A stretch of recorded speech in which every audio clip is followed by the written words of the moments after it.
कैसे नहीं बताया? जैसे मिसाल के तौर पर हमारे बीच में जुम्मे की नमाज होती है तो इमाम साहब खुतबा देते हैं और इमाम साहब कहते हैं कि ए लोगों कुरान पढ़ो, ए लोगों हदीस पढ़ो, ए लोगों सुन्नत के मुताबिक ज़िंदगी गुजारो, ए लोगों हमारा अल्लाह एक है, ए लोगों जहेज़ मत लो, ए समाज की बहू बेटियों पर्दे में रहो, मोबाइल का गलत इस्तेमाल मत करो, मोबाइल के गलत इस्तेमाल की वजह से ज़िना होते हैं। कैसे ज़िना होता है? मोबाइल के गलत इस्तेमाल की वजह से एक नौजवान लड़का, एक नौजवान लड़की, दोनों गैर महरम हैं, दोनों का मोबाइल नंबर एक दूसरे के पास पहुंचता है। उसके बाद व्हाट्सएप पर क्या शुरू हो जाती है? चैटिंग शुरू हो जाती। व्हाट्सएप पे एक तरफ से मैसेज आता है हाउ आर यू, उधर से भी मैसेज आता है आई एम फाइन, फिर दूसरे टाइम पे आता है हाय, उधर से आता है हेलो। दिलचस्पी बढ़ती जाती है। उसके बाद फिर रात को 3 बजे लड़का उठकर परेशान होता है कि मैडम से बात करें। अब वो मैडम का फ़ोन पे देखता है व्हाट्सएप पे कोई मैसेज है नहीं, तो फ़ौरन मैसेज करता है आई मिस यू, हम तुमको याद करते हैं। उधर से फिर मैसेज आता है कि आई मिस यू टू, हम तुमको याद करते हैं। फसाद का जड़ क्या है? फसाद का जड़ आपका ये मोबाइल जिसमें फ्री फायर आप लोग खेलते हैं। फ्री फायर आज के डेट में एक नया गेम आया है, वक्त को ज़ाय करते हैं मेरे नौजवानों। फ्री फायर में आप पहले तो एक पता नहीं कौन सा वो गेम आया था, वो ख़त्म हुआ तो अब फ्री फायर में लग गए। इस मोबाइल का आप सही इस्तेमाल भी कर सकते, इस मोबाइल का आप गलत इस्तेमाल भी कर सकते।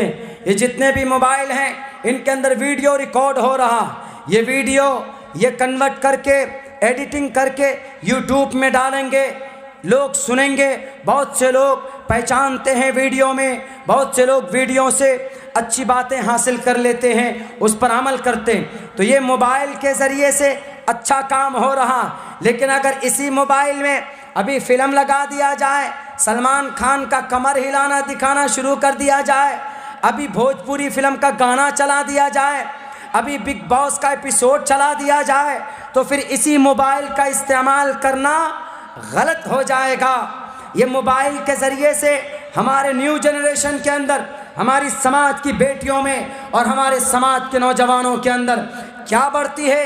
बेपर्दगी बढ़ जाती है और हरामकारी बढ़ जाती है। जब एक दूसरे के मोबाइल के मैसेजेस में टच होते हैं तो उसके बाद बात पहुंच जाती है आई लव यू बात हो गया, मामला हल हो जाता है उन लोगों का।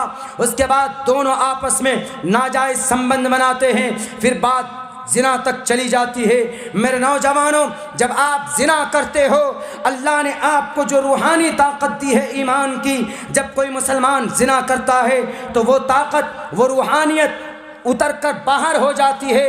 अगर जिना करने के बाद फ़ौरन नौजवान की मौत हो जाती है तो वो बिना ईमान के मरेगा, वो कुफ्र की हालत में उसकी मौत होगी। मेरे समाज की बहू और बेटियों, अल्लाह ने आपको इज्जत दी है, आप अपने शौहर के लिए बचा कर रखिए, आप अपनी खूबसूरती को अपने शौहर के लिए बचा कर रखिए। आपको आपका एक अमानत है, आपके शौहर का अमानत है।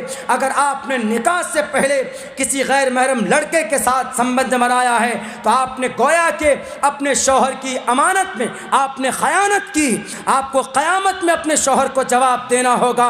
जब आपका शौहर, अल्लाह जब पूछेगा कि तुम्हारी इज्जत, तुम्हारे औरत की अमानत, तुम्हारी इज्जत तुम्हारे शौहर की अमानत थी, तुमने अपने यार दोस्त के साथ, अपने बॉयफ्रेंड के साथ, अपने गर्लफ्रेंड के साथ तुमने पिकनिक मनाकर, दीघा जाकर, कलकत्ता जाकर, होटलिंग कर कर अपनी इज्जत क्यों तुमने गंवाई थी? इस्लाम में इसकी इजाज़त नहीं। इस मोबाइल का गलत इस्तेमाल न किया जाए। इस मोबाइल को आप इस्तेमाल करते हैं तो इसमें नात सुनिए, इसमें तकरीर सुनिए, इसमें कुरान करीम की तिलावत सुनिए। हमारे इस मोबाइल के अंदर आप देख लीजिएगा कि कुरान करीम हमने इस मोबाइल के अंदर लोड किया हुआ। हमको जब भी कभी कुरान पढ़ना होता है तो अल्हम्दुलिल्लाह 30 पारे इस कुरान करीम के अंदर मौजूद हैं। आप भी इस कुरान करीम की पारों को पढ़ सकते हैं, आप देख सकते हैं। अपने मोबाइलों में कुरान लोड करके रखिए, अपने मोबाइलों के अंदर अहादीस मुबारका लोड करके रखिए। अपने कुरान करीम के अंदर आप नात, आप गाने के बजाय वो गाना आप लीड लगाकर सुनते हैं, लेकिन अल्लाह ने कहा कि कल क़यामत में तुम्हारे कान के अंदर शीशा पिघला पिघला कर मैं डालूंगा। व मिनन्नास मन यश्तरी लावल हदीस लियुज़िल्ल अन सबीलिल्लाह। नौजवानों, क्या टारगेट हमने तय किया? हमारा कोई टारगेट है फ्यूचर का? कोई टारगेट हमारा फ्यूचर का नहीं है। आरएसएस वालों का एक टारगेट है, बजरंग दल वालों का एक टारगेट है, शिवसेना वालों का एक टारगेट है। अगर अभी वो फ़ोन करे तो आपके इसी बस्ती के अंदर, आपके इसी तमलूक के अंदर, आपके इसी कोलाघाट के अंदर, आपके इसी मिदनापुर डिस्ट्रिक्ट के अंदर 5,000 आरएसएस के नौजवानों को 10 मिनट के अंदर जमा कर सकते। लेकिन हम और आप मुसलमान चीख कर चिल्ला कर रह जाएं, जमा नहीं हो पाते। क्यों? हमको मोहब्बत नहीं है, हमने कोई टारगेट तय नहीं किया। हम अपनी फ्री फायर मोबाइलों के अंदर गुम हो जाते, गेम में अपना टाइम ज़ाय कर देते। इसीलिए मेरे नौजवानों, मेरे साथियों, सही इस्तेमाल करें। किस चीज़ का? इन चीज़ों का अगर हमने सही इस्तेमाल किया तो अल्हम्दुलिल्लाह ये हमारे लिए मरने के बाद निजात का ज़रिया बन जाएगा। अगर हमने मोबाइल से कुरान करीम की तिलावत की, चलिए भाई मस्जिद में नहीं जा पाते आप, नमाज आपने पढ़ ले तो आप कहीं बाहर बैठे हुए हैं तो कुरान खोल कर पढ़िए, तिलावत कीजिए, क्या दिक्कत है? हमारी समाज की बहू बेटियां भी इन बातों पर तवज्जो दें, गौर करें।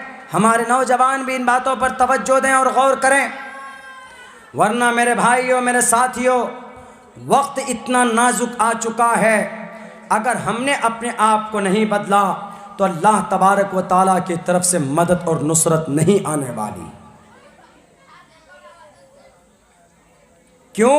अल्लाह ने खुद कहा, अल्लाह ने कहा कि अगर तुम कोशिश करोगे तो हम तुम्हारी मदद के लिए फरिश्तों को भेजेंगे। इन्नल्लाह ला युगय्यिरु मा बिक़ौमिन हत्ता युगय्यिरु मा बिअनफुसिहिम व इज़ा अरादल्लाहु बिक़ौमिन सूअन फला मरद्द लहु व मा लहुम मिन दूनिही मिन वाल। अल्लाह ने साफ लफ्ज़ों में कुरान में कहा कि मुसलमानों, अगर तुम्हारी टोपी पर एतराज़ करता है, अगर तुम्हारे कुरान पर एतराज़ करता है, अगर तुम्हारे मस्जिद के मीनारे को कोई ढाता है, अगर तुम्हारे मस्जिद मदरसों में कोई ताला लगाता है, अगर तुम्हारे मुसलमान होने पर किसी के पेट में दर्द हो तो उनको दो टोक लफ्ज़ों में समझाओ, उनको कोशिश करो बताने की।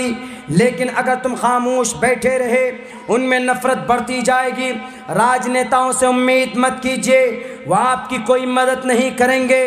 आजकल सरकार में लोग बैठते हैं, सबसे ज़्यादा गरीबों के खून को चूसते, बड़े बड़े वादे करके जाते हैं कि हम ये कर देंगे, हम वो कर देंगे। क्यों? मैं जानता हूँ, मैं राजनीति से बिलोंग करता हूँ, मैं भी इलेक्शन में फ़ाइट करने वाला था, टिकट मेरे नाम का बनाया गया था, सिंबल मेरे नाम का तय किया गया था, लेकिन किसी वजह से वो टिकट किसी और को दिया गया, बहरकैफ वो सीट वहाँ से निकल गई। मैं इसलिए बता रहा हूँ चूँकि मैं राजनीति से बिलोंग करता हूँ। राजनीति कोई भी पार्टी कमा हक़ हो आपकी हिफाजत नहीं कर सकती। आपका मुहाफिज हमेशा से कौन है? आपका अल्लाह है। आपकी रखवाला कौन है? हमेशा से आपका रखवाला अल्लाह है। जब आप अल्लाह से रिश्ता मजबूत कीजिएगा तो अल्लाह आपकी मदद करेंगे, वरना तो फिर अगर आप सोचिएगा कि फ़लाँ हमारा मिनिस्टर है, फ़लाँ हमारा एमएलए है, फ़लाँ हमारा एमपी है, फ़लाँ हमारा कायद है, इनसे आप अपनी हिफाजत की उम्मीद बिल्कुल मत कीजिएगा। अगर कर दे तो गनीमत है, वरना 100% आपकी हिफाजत सिर्फ आपका अल्लाह कर सकता है। इसलिए कि अल्लाह ने आपको पैदा किया और अल्लाह तबारक व ताला आपकी रक्षा करेगा। ये जब होगा जब आप कुरान से जुड़ेंगे, ये जब होगा जब आप अपनी शरीयत से जुड़ेंगे। एक अल्लाह का नेक बंदा एक रास्ते से जा रहा था, उस रास्ते के अंदर वो सफ़र ख़त्म हो गया, वो रास्ता बंद हो गया। एक घोड़े पर सवार होकर एक डाकू आकर कहता है, ए अल्लाह वाले, ए मौलाना साहब, ए मुसलमान, ए अब्दुर्रहमान, तुम मुसलमान हो, मैं तुम्हें आज कत्ल करूँगा। उन्होंने कहा कि तुम मुझे क्यों कत्ल करना चाहते हो? उन्होंने कहा इसलिए कि तुम मुसलमान हो और तुम्हारे बैग में जो दौलत है, रुपया पैसा है, हम तुमसे लूटना चाहते, हम तुमसे हड़प करना चाहते। उन्होंने कहा कि पैसे ले लो लेकिन मुझे तुम कत्ल मत करो, मुझे छोड़ दो। उस अल्लाह के नेक बंदे ने कहा उस चोर से, उस डाकू से, लेकिन डाकू की नीयत बिगड़ चुकी थी। डाकू ने कहा मैं पैसा तो लूँगा ही लेकिन तुमको जिंदा नहीं छोड़ो, मैं तुझे कत्ल कर रहा हूँ, मैं तुझे कत्ल कर दूँगा। मेरे भाइयों ऐसा ही हो। लेकिन मौलाना ने साहब ने कहा, वो मुसलमान ने कहा कि ठीक है मुझे तुम कत्ल कर दोगे, कोई बात नहीं, कत्ल कर देना, लेकिन मुझे 2 मिनट की 2 रकात नमाज पढ़ने दो, इतनी तो वक्त मोहलत दे सकते हो ना? उन्होंने कहा कि हाँ चलो जल्दी जल्दी पढ़ो नमाज। वो डाकू पास में खड़ा हो गया, सामने में साइड में तलवार लेकर, कि जल्दी नमाज पढ़ो, तुमको कत्ल करूँगा, फ़ौरन नमाज पढ़ो। अब ये जो थे अल्लाह वाले, ये घबराए नहीं, ये इत्मीनान से वज़ू करके 2 रकात नमाज शुरू की। सूरह फातिहा पढ़े, अल्हम्दुलिल्लाहि रब्बिल आलमीन अर्रहमानिर रहीम मालिकि यौमिद्दीन इय्याका नअबुदु व इय्याका नस्तईन इहदिनस सिरातल मुस्तकीम सिरातल लज़ीना अनअमता अलैहिम गैरिल मग़ज़ूबि अलैहिम वलद्दाल्लीन। सूरह फातिहा पढ़े। उसके बाद उनकी ज़ुबान से ऑटोमेटिक ये आयत नाजिल हुई, अम्मन युजीबुल मुस्तर्र इज़ा दआहु व यक्शिफुस सू, अम्मन युजीबुल मुस्तर्र इज़ा दआहु व यक्शिफुस सू। जब उस आदमी ने अपने आप ये आयत शुरू हुई, उसकी ज़ुबान से पढ़ना शुरू किया, अम्मन युजीबुल मुस्तर्र, जब कोई मुश्किल में फंसा हुआ आदमी अल्लाह को याद कर रहा, अम्मन युजीबुल मुस्तर्र इज़ा दआहु व यक्शिफुस सू, तो अल्लाह तबारक व तआला उसकी परेशानी को दूर करते। इस आदमी ने सोचा मुझे अब मरना ही है, अल्लाह से दुआ कर लेता हूँ। जब उसने नमाज में ये आयत शुरू की तो एक फ़ौरन एक सफ़ेद घोड़े पर नकाब पहनकर सफ़ेद लिबास में एक आदमी पहुंचता है, हाथ में तलवार लिए, हाथ में तलवार लेकर पहुंचता है। उसके बाद वो जो डाकू था उसने देखा कि ये तीसरा आदमी कौन आ गया, तीसरा आदमी कौन आ गया। जैसे नमाज पढ़ी, सलाम फेरा, तो वो जो आदमी सवार आया था, सफ़ेद आदमी, उसने फ़ौरन तलवार से उस डाकू का खात्मा किया, उसको मारा, इनकी जान बच गई। तो मौलाना साहब ने कहा कि तुम कौन हो, कहाँ से आए हो, क्या करने आए हो? उन्होंने कहा कि मौलाना साहब पता है आप अकेले थे, आप ये समझ रहे थे कि आपकी कौन हिफाजत करेगा, आपको कौन बचाएगा। आप हमेशा से अल्लाह की इबादत करते हुए आए, अल्लाह की ज़ात पर आपको हमेशा से भरोसा रहा। अम्मन युजीबुल मुस्तर्र इज़ा दा, आपने यह आयत पढ़ी, मैं अम्मन युजीबुल मुस्तर्रा का ग़ुलाम हूँ, अल्लाह के तरफ से भेजा गया हूँ। आपको दुनिया से उम्मीद नहीं थी कि दुनिया वाले बचाएंगे, लेकिन आपको अल्लाह की ज़ात से उम्मीद थी, तो अल्लाह ने मुझे भेजा आपकी उम्मीद पर खड़ा उतरने के लिए। अल्लाह के तरफ से मैं अम्मन युजीबुल मुस्तर्रा का ग़ुलाम हूँ। मेरे भाइयों, वो आदमी फ़ौरन सजदे में गिरता है, अल्लाह का शुक्रिया अदा करता है।